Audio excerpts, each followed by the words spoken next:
pozdravljam tudi našo gostjo Martino Potisk, ki je aktualna dobitnica nagrade za knjižno prvenec knjižnega sejma. In z velikim veseljem bomo prisluhnili pogovor med njo in urednikom Kulturnega centra Maribor Petrom Dobojem. Jaz želim, da bo prijeten večer in vama predajam besedo. Hvala.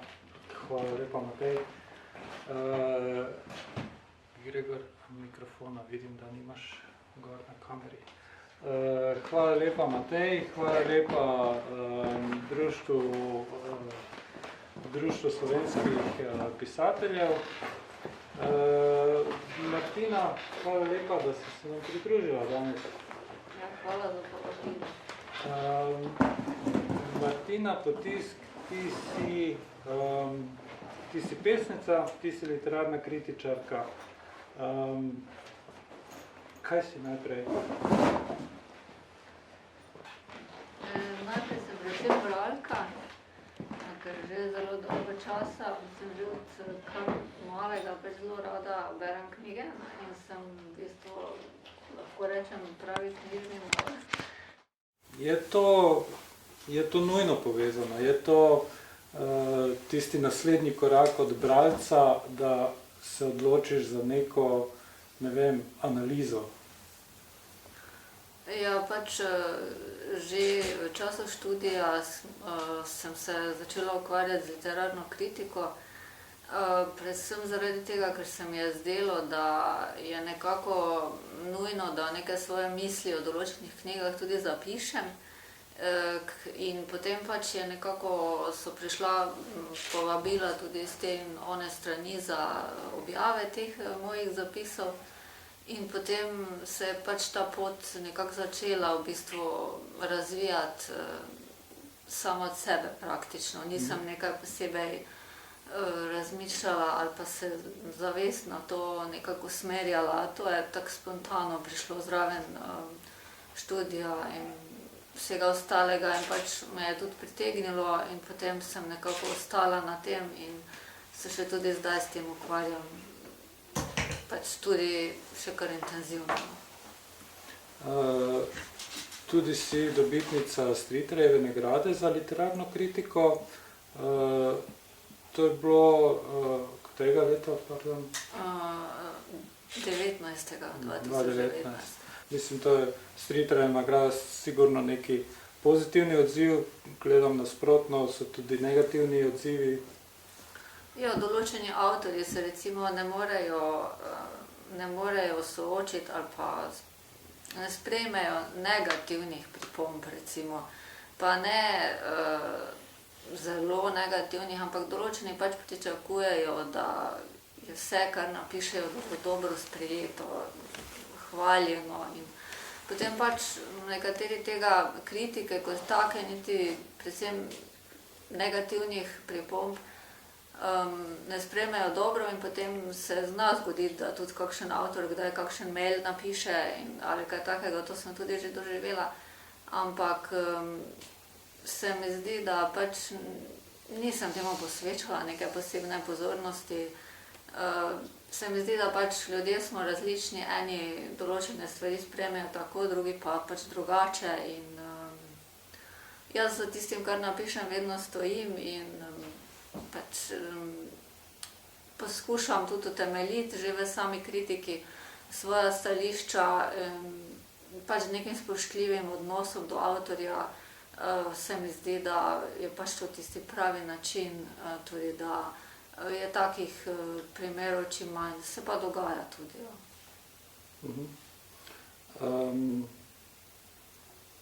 Nekaj sem imel v mislih.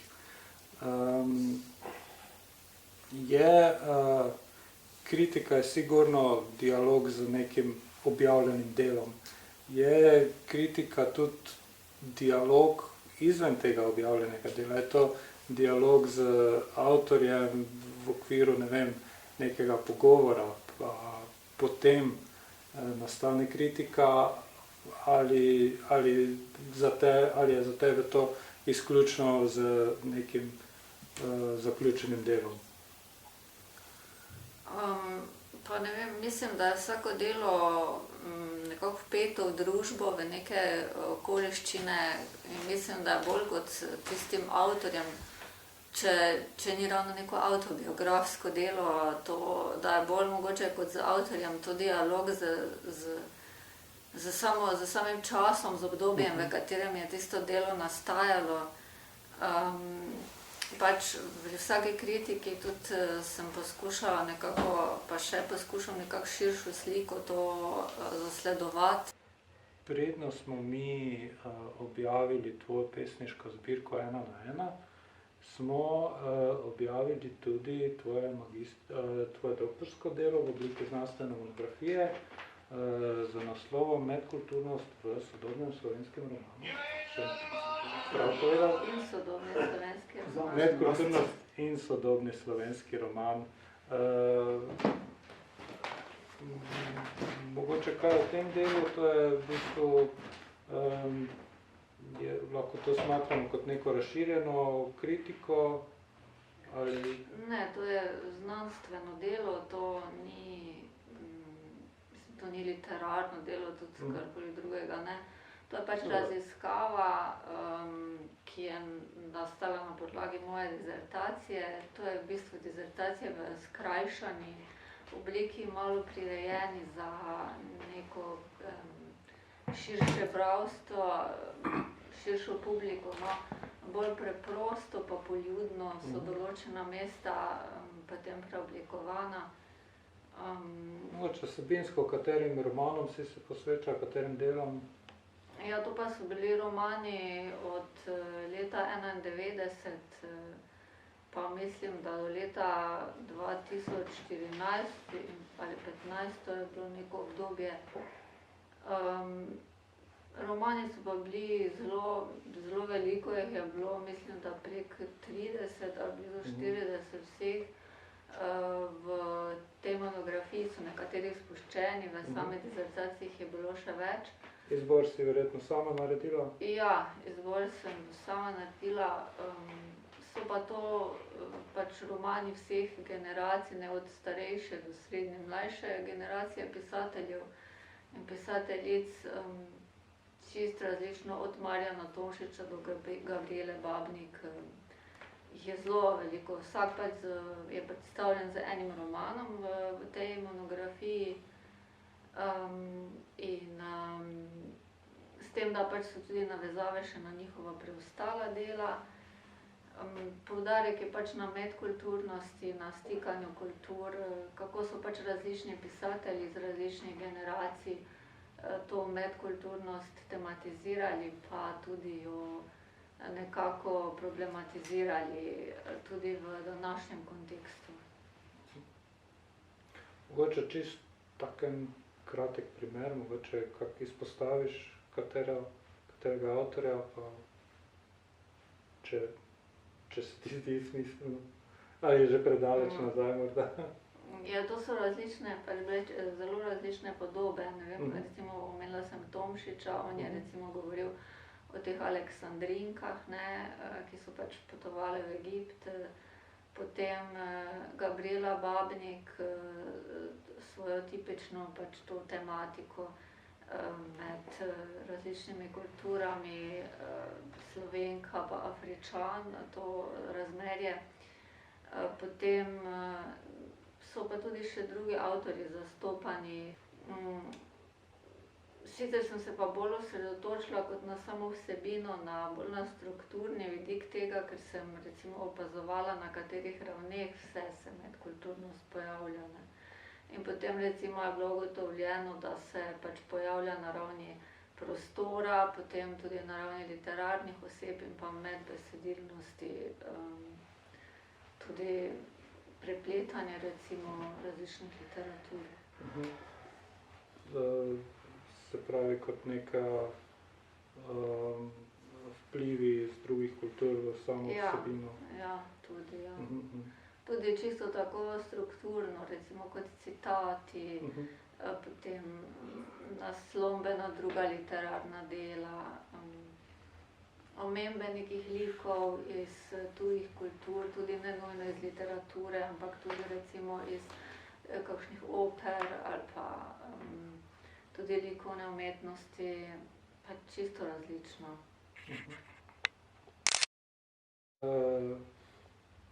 Pa dajmo malo povedati, dajmo se malo preusmeriti na poezijo.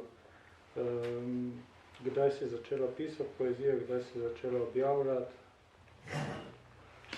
Ja, poezijo sem začela pisati, mislim, pišem jo že skozi praktično. Objavljati pa tudi, recimo vem, sicer sem pisala tudi kratke zgodbe, nekako vzporedno z poezijo in vem, da pač prva objava sploh moja je bila objava pa kratke zgodbe. Ja. To je bilo v Mentorju že pred več kot 10 leti. Potem nekako nisem toliko objavljala, ker sem pač imela dosti drugih obveznosti, ampak vseeno so pa pesmi in zgodbe nastajale in pač mi ležale po predalih.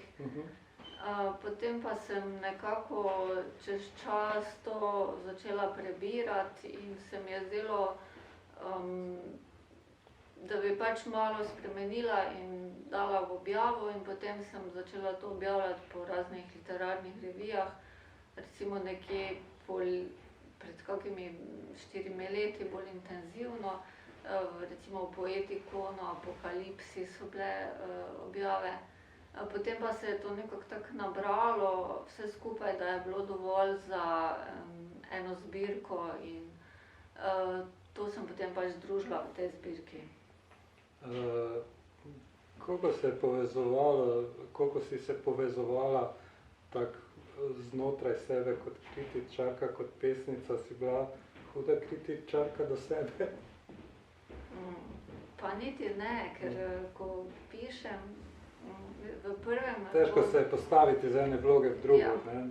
Ko pač nastaja nekaj, to ne moreš vplivati na to. To pač samo zapišeš tisto, kar pač recimo se ti porodi v glavi, ne. Potem šele, ko mogoče to spreminjaš, pa razmišljaš o tistem, kaj popraviš, ampak načeloma vem, da pač svoje delo težko presojam tako recimo kot ga drugi, ne, ker ne vidim, nimam tega občutka, kot ga pač ima nekdo drug, ki moje delo ali pa pesem, zgodbo bere in se mi zdi, da pač iz tega vidika nisem se pretirano kritiško nekako obremenjevala. To je pač kar nastalo in potem sem to zbrala skupaj in je to to.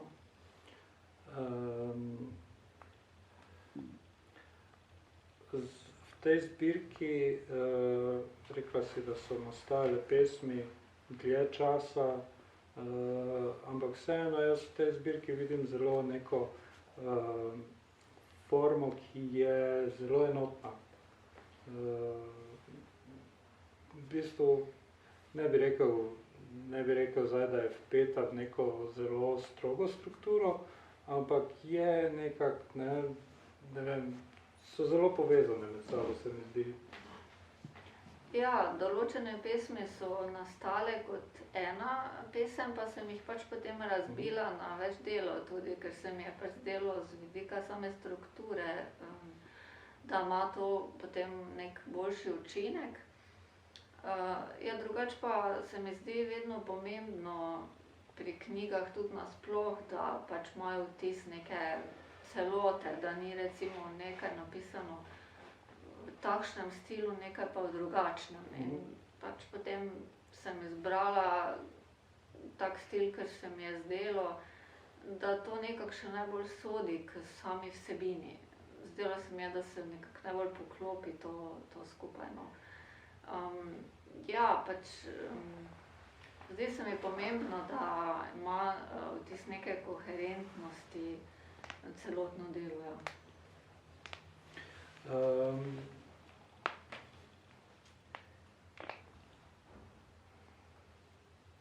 Malo sem bral, tudi danes sem malo se posvečal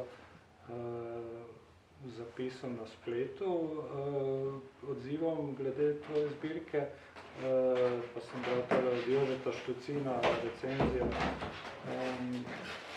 Vse so, piše za pesmi, vse so napisane dosledno, brez punktuacije, v prostem verzu in z jezikom, ki se rad spreobrača iz visokega do pogovornega, na trenutke celo pošvedranega, z neštetimi besednimi igrami, kalki, asociativnim pisanjem, kjer se verzi pretakajo drug v drugega, na videz brez repa in glave, se pa pretakajo, točijo v razne plasti, v nadpomene, podpomene in prazne marnje. Jaz pa mogoče vidim, ne vem, zelo neki, imam vtis, da Jože Štucin vidi tu tako zelo tekoče pisanje, kot neki tok misli, tok podzavesti, medtem pa, ko jaz sem doživljal tvoje pesmi kot zelo natančno izdelane, zelo, da si se zelo posvečala, katere besede si uporabila, kako si postavila besede. Ja, pač interpretacije so, v bistvu so različne, zdaj ti si tako doživljal, on drugače. Zdaj tu za druge odzive verjetno pač bi se našel kdo, ki bi še kaj drugega povedal. Tako da ja, ne vem, določene so mogoče res pač čist prosto tekoče, ampak kar se zadeva same izbire besed, nisem toliko pozornosti res naj temu posvečala. To je kar pač po občutku, no, se mi zdi, da je nastajalo tudi te primesi, ki so recimo popačenke, pa ti narečne besede, ne, tudi anglizmi in tako dalje. To se mi zdi, da pač kar se mi je pač zazdelo v tistem trenutku, da bi najbolj sedlo na tisto mesto, sem pač napisala. Nisem to nekaj posebej razmišljala, kaj bi zdaj bilo boljše, ne, recimo. Ampak ja, določene pa pač določene pesmi so pač take, da predvsem daljše, da pač že samo zaradi dolžine je treba neko strukturo držati in tam pa potem le je bilo treba malo razmisliti, kako jih strukturirati, ne, da ne bo kar nekaj vse nametano, ampak da pač nek smisel pa le imelo, pa neko sporočilo, ker to mi je pač bilo tudi pri pisanju tudi pomembno. Zdaj spomnim se tudi, ko sem urejal zbirko, ko sem jo predajal v oblikovanje, pa tebi tudi v pregled, ti si imela zelo izbrano naslovnico, izbrano pisavo, izbrano barvo pisave za uvitek. To je to bilo iz nekega, kako bi rekel, ker si vedela točno, kaj hočeš, ali ker si želela nekako olajšati delo nekomu drugemu? Ja, ne vem, pa zdelo se mi je to nekako najlažje, glede na to, da pač se zna zgodi, da pač bi dobila neko naslovnico, ki mi sploh ne bi bila všeč. In potem, ne vem, bi pač začela komplicirati verjetno. In se mi je zdelo to najlažje, da pač jaz dam nek predlog, pa se potem naredi nek približek temu, kar sem pač jaz izbrala, ne. Ja, je pa tudi to, da je ta naslovnica tudi se mi zdi narejena, oziroma malo sem pač zasledovala tudi to celotno vsebino, ne, da pač se nekako navezuje in na sam naslov in na samo vsebino, ker pač le naslov je iz pesmi izvzet, ena pesmi, ja. Tudi sama slika na naslovnici je tudi tako izbrana, tudi. Se pravi, zlaganje, kupčkanje, eno na eno gor. Mogoče, če so kakva vprašanja iz publike, kar Zadnjo pesniško zbirko nekaj tujih avtorjev, ki ste ga prebrali. To pa je bilo Paul Reverde izbrano delo. Našega?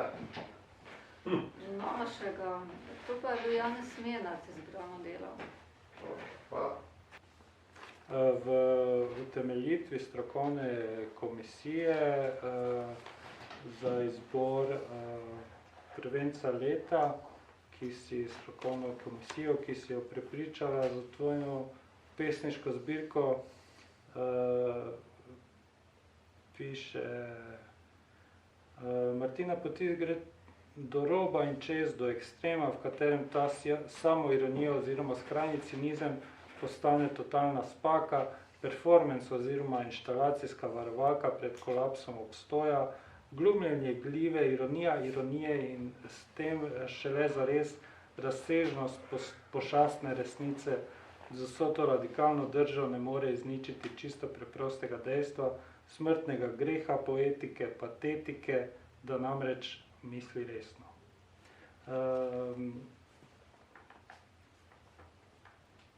Kaj meniš v tem?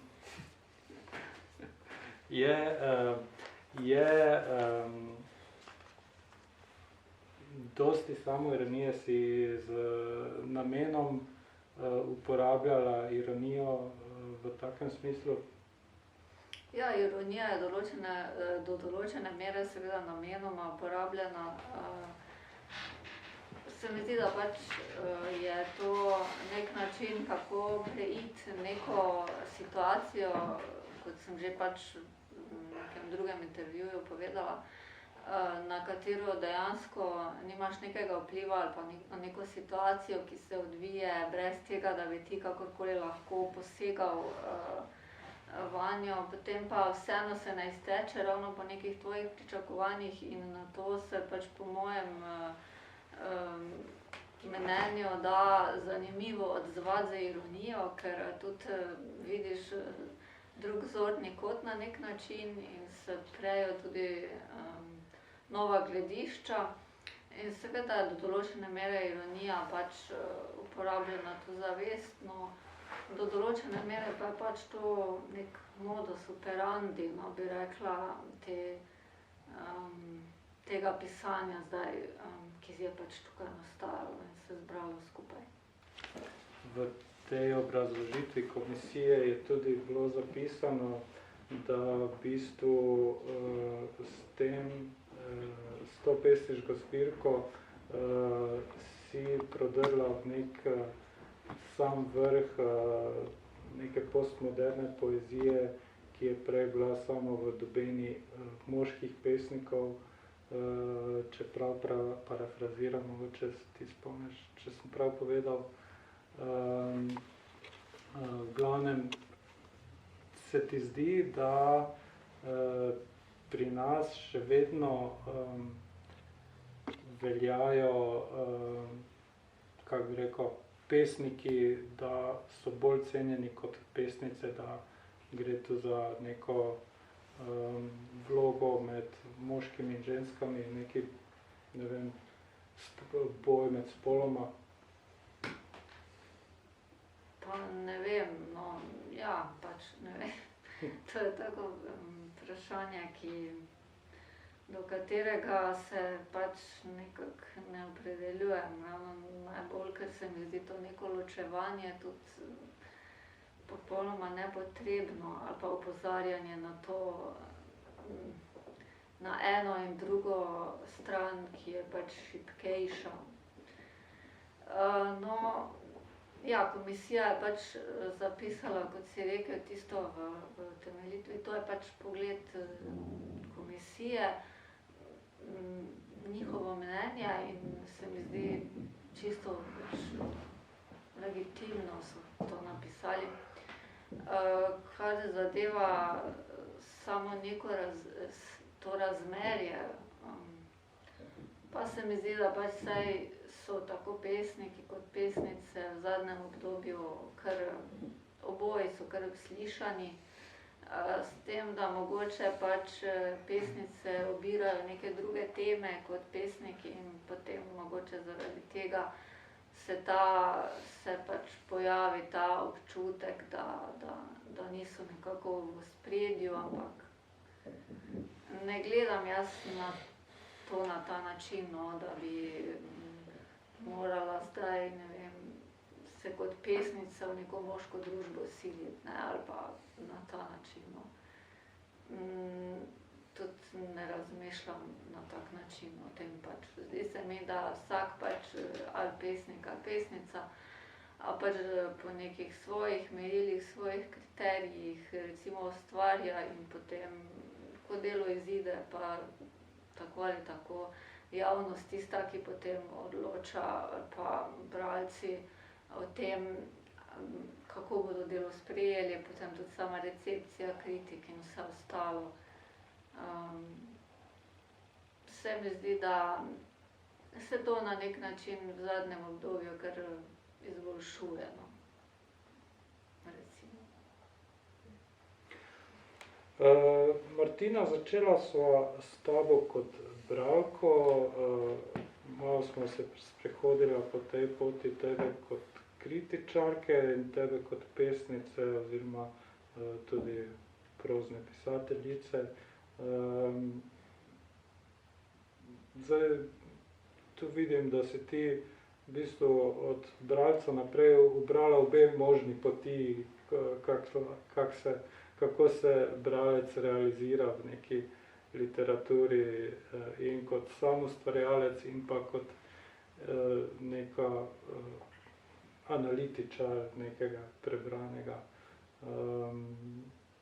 Vidiš ti to na tak način, ali jaz tu nekaj tu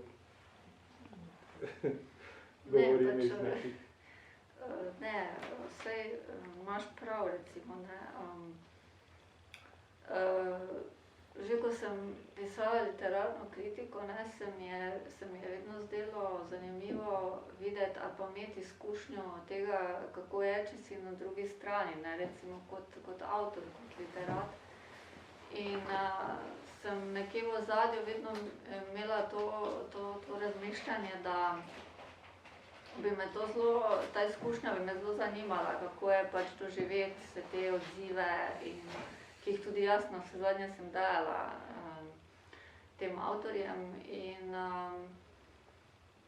sem nekako pač tudi o tem razmišljala, da pač sama izkušnja bi me zelo zanimala in tudi zaradi tega nekako je potem delno nastala ta knjiga, to je tudi k temu prispevalo, no, na nek način. Pač sploh pripomoglo, da sem jaz to nekako zaključila ali pa v neko celoto spravila, ne. Prejšnji teden sva se dogovarjala, letos bo izšla tvoja zbirka kritik pri založbi Kulturni center Maribor. To je nekako tvoja nadaljnja kritiška pot, pa tudi še naprej objavljaš kritike, kako je za tvojo pesniško ali prozno potjo, tudi že kaj nadaljuješ, planiraš?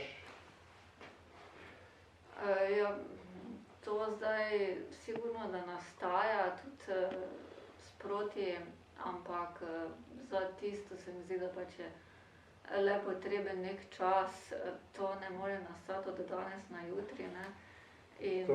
To me Partriče vedno govori, da moraš biti noseč z nekim delom. Tudi, pač ne vem, vsej imaš občutek, recimo vse pri tej zbirki je nekako sem imela ta občutek, da pač je ravno pravi čas, ali pa da je ravno pravi čas, da recimo to jaz skupaj zberem in mislim, da ko bo pač dovolj materiala, bom pač tudi za naslednjo, ali bo to zbirka zgodb ali pesmi, bo pač tudi tista potem nekako prišla na svet na nek način. Še enkrat, če ima kdo še iz publike zdaj, kaj za pripomniti, kaj za dodati? Kako se soočaš s kritikom? Ja,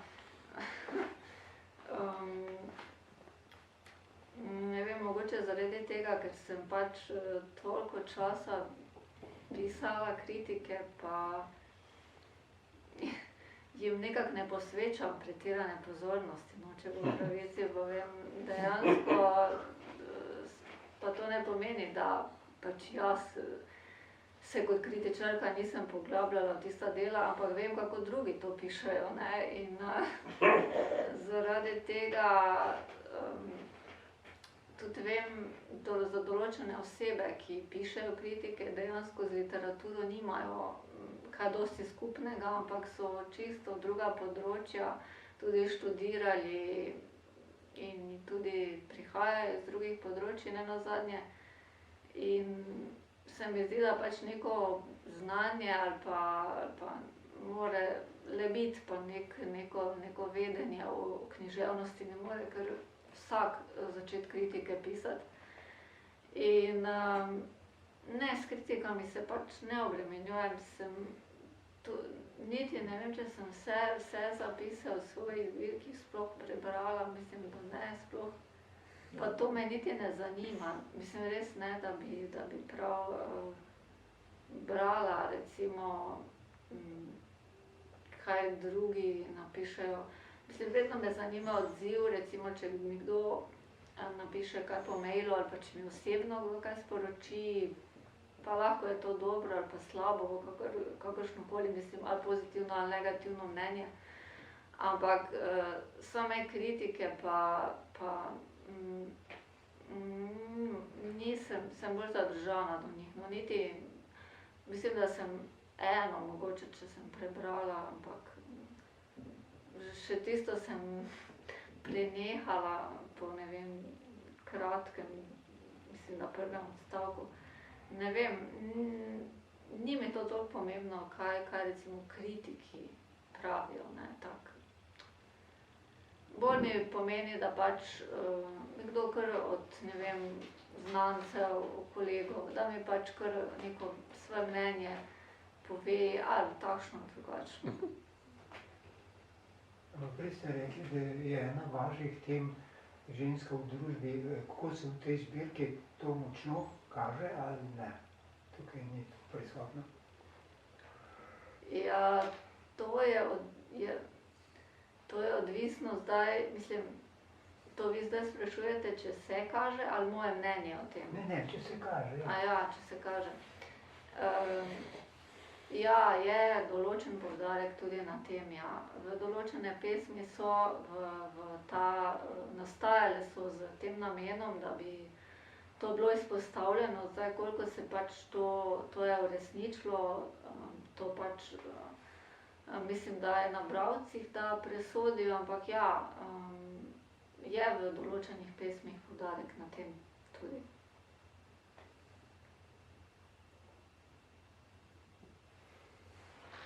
Se pravi, mene znanje, bom še hudičevo vprašanje. Dobesedno, katere izmed teh avtorjev, recimo, ste res prebrali do konca, bom dobesedno našteval. Horac, Pindar, Virgil, Milton, Dante. Recimo, kaj ste od teh avtorjev recimo prebrali? Ste res prebrali recimo Dantejo, recimo Božansko komedijo, je samo malo vtakali nos v nos. Ker to opažam, da zelo malo ljudi sploh prebere tako klasično dela do konca, ne. Mislite med študijem, če sem Ne, pa so dobesedno vzeli v roke, pa recimo prebrali Dantejevo Božansko komedijo od začetka do konca. Ja, vse to je pač literatura, ki pač jo je treba prebrati, ne vem. Ste prebrali, potem vam čestitam. Ker običajno dobim odgovor, da niso niti povohrali. Ni več klasičnih gimnazij tam.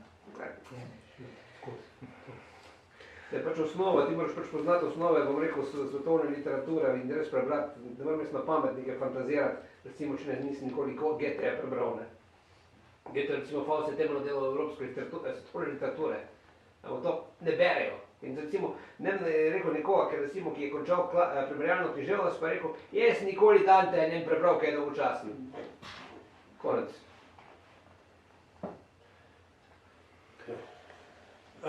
Hvala lepa vsem prisotnim, vabim k branju nagrajene pesniške zbirke 1 na 1. Martina Potisk, hvala lepa.